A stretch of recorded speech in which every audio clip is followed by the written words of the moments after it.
Republican Congressman Don Bacon from Nebraska. With a very good morning to you, because I know you've got a long day ahead here. You're back to work in less than an hour and a half. This is the first time, as you know, sir, the government is shut down with one party in control of both houses of Congress as well as the White House. Who do you think voters are going to hold responsible for this failure ultimately?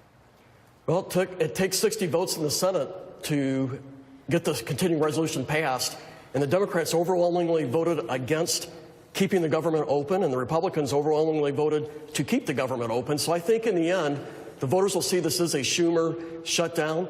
And I think just read the Twitter from like Nancy Pelosi. She said she was proud that the Democrats stuck together and shut down government, which means she's proud that our military's not getting paid, our federal employees aren't getting paid. I think it's reckless. So I think in the end, the Democrats wanted the shutdown. Now, I'm not proud of that. I think this is a sign of dysfunction, and I think our citizens deserve better.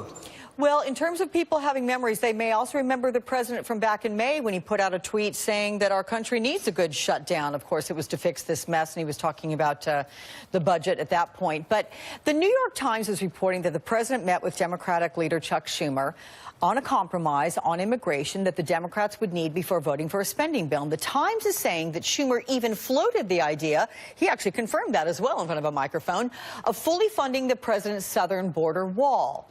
Yet the president reportedly later telling Mr. Schumer over the phone that that concession was not conservative enough. What is your reaction to that? Well, I wasn't in those discussions, but I do think we need to have a DACA agreement.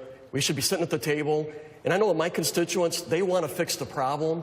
They want to have border security, some immigration reforms, because they don't want to do DACA this year, then do DACA again 2 years from now and 4 years from now and 6 years. But they also do not want DACA deported. And I think that we are close to being able to get a compromise that solves the root cause problem, but also ensures that we do not deport DACA, which I think would be wrong. And so I like to think we're close, but I wasn't in those discussions. But this should not be a reason to shut down government, because I think this is solvable. This is a tailor-made issue for Republicans and Democrats to come together on and solve. Listen, I love hearing that kind of rhetoric from you, but the fact is that DACA is what was the catalyst for this shutdown. It seemed to be the final sticking point that could not be agreed upon. Why did it get to this point? If you were right, sir, in saying that this is something that everybody wants to see a deal on to some degree, why wasn't it done? Okay, 80%, but that's a vast majority. So why was that not done by midnight last night? Well, I think it should have been, but we still have another month to go. I shut down government now because we don't have a DACA deal. We had 4 or 5 more weeks to do it. I think in the end it's reckless. Our troops are not going to get paid. Our federal employees are not going to get paid. We had a chip deal that we could have passed and did a 6-year chip, and I think that was a mistake. Now, having said that, I do think that we should get a DACA compromise and solve that, but we should not have shut down government last night. Again, Nancy Pelosi said she was proud of this moment, and I think that says it all. That says who's at fault. They're proud of the shutdown, and I think it's wrong. Now, I don't like continuing resolutions either. They're a wrong way to run government. We need to get a budget deal out of the Senate and some appropriations bills. So I'm not a big fan of CRs either, but shutting down the government was the wrong answer. May I ask you, sir, because I know that you're a military veteran. I know you serve on the Armed Services Committee. Senator Claire McCaskill offered a temporary measure to pay members of the military during the shutdown, but then Majority Leader McConnell blocked that bill, saying he preferred, you know what, let's just resolve the shutdown in its entirety. Did Mitch McConnell make the right call on that? Well, I think it's unfortunate and wrong not to pay our troops, but also all of our federal employees aren't getting paid. I think Congress shouldn't be getting paid during shutdowns. We are exempted, and it's wrong. So I think the point being, though, with our military, we've done 36 continuing resolutions.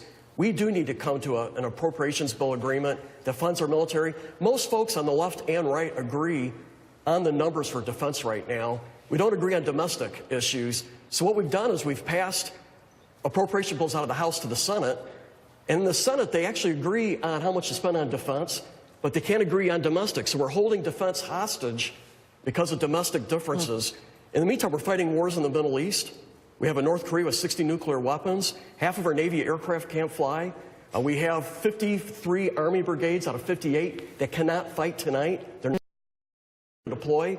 We have the oldest and the smallest Air Force in the history of the service. and yet we can't get an appropriations bill out of the Senate because Senate Democrats refuse to vote on it because we disagree on domestic issues. I think it's wrong. Representative Don Bacon of Nebraska, a Republican, I will welcome you back in the broadcast again. Best